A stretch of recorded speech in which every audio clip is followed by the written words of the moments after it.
ગુજરાત વિધાનસભાના બજેટ સત્રનો આજે 11મો દિવસ હતો। આમ તો શનિવારે રજા હોય છે, પણ આજે સત્ર ચાલુ હતું। આજે પણ વિવિધ મુદ્દાઓ પર ચર્ચા થઈ, પ્રશ્નોત્તરી થઈ અને અનેક મુદ્દાઓ એવા હતા કે જેમાં નેતાઓ બાખડ્યા પણ ખરી। એક નેતાએ તો કોંગ્રેસની અર્થીની વાત કરી દીધી। નમસ્કાર, આપની સાથે હું છું પાયલ।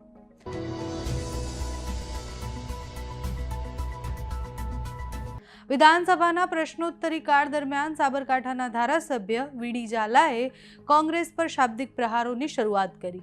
કટાક્ષ કરતા કરતા એટલા આગળ વધી ગયા કે એમણે એવું કહી દીધું કે હાલ તમે 12 છો, પણ કોંગ્રેસની અર્થી ઉઠવા માટે 4 પણ ન રહે તેવું તમે ધ્યાન રાખજો। એનું તમે ધ્યાન રાખશો તો સારું રહેશે। જે બાદ કોંગ્રેસના ધારાસભ્યએ અર્થી ઉઠાવવાના શબ્દનો વિરોધ કર્યો અને બાદમાં વિધાનસભા અધ્યક્ષે અસંસદીય શબ્દ હટાવવા માટેની જાહેરાત કરી અને કહ્યું કે નિયમોનું પાલન કરી અને જે બોલાતું હોય એ જ બોલો। એસઆઈઆરની કામગીરી અને એની ચર્ચાઓ અને એના વિરોધ ખૂબ થયા। એસઆઈઆરની કામગીરી પર આજે વિપક્ષના નેતાઓ જબરજસ્ત વિધાનસભામાં ઝઘડ્યા પણ ખરી।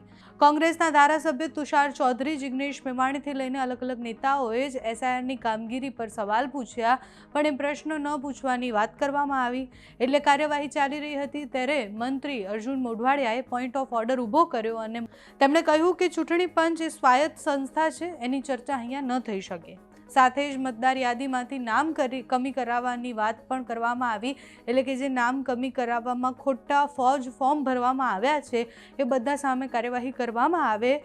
જિગ્નેશ મેવાણી અને ચૈતર વસાવાએ આક્રમકતાથી ગૃહની અંદર એવું કહ્યું કે અનેક આદિવાસી અને અનેક વિસ્તાર એવા છે કે જ્યાં ખોટી રીતના ફોર્મ ભરી અને મતદાર યાદીમાંથી નામ કમી કરાવવાનું ષડયંત્ર ચાલી રહ્યું છે, જેની સામે કાર્યવાહી થવી જોઈએ। તો સંક્ષિપ્તમાં ચૈતર વસાવાની પ્રતિક્રિયા આ મુદ્દા ઉપર જે આવી છે તે સાંભળીએ। જ્યારે મારી ચર્ચા ચાલુ થઈ, માનનીય મંત્રી શ્રી અર્જુનભાઈ મોઢવાડિયા દ્વારા પોઈન્ટ ઓફ ઓર્ડર લેવામાં આવ્યો અને એ દરમિયાન લગભગ 38 થી 40 મિનિટ એ પોઈન્ટ ઓફ ઓર્ડરમાં ચર્ચા થઈ।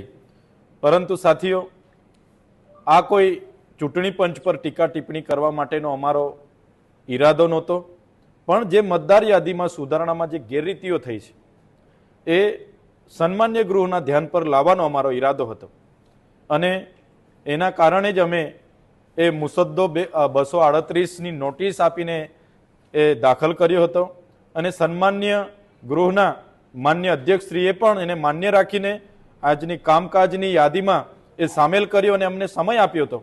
એટલે એમનો પોઈન્ટ ઓફ ઓર્ડર રહેતો નથી અને અમને આજે તક મળી છે, જે બદલ સન્માન્ય ગૃહના અધ્યક્ષશ્રીનો પણ અમે આભાર માનીએ છીએ। વિધાનસભાના આ 11મા દિવસે, સત્રના 11મા દિવસે અનેક વિષયો પર બીજી પણ ચર્ચા થઈ। ખેડૂતોના મુદ્દાઓ પર ચર્ચા થઈ, બીજા ઘણા બધા વિષયો એવા હતા, ઘણા બધા પ્રશ્નો એવા હતા જેના ઉપર મંત્રીએ જવાબ પણ આપ્યા।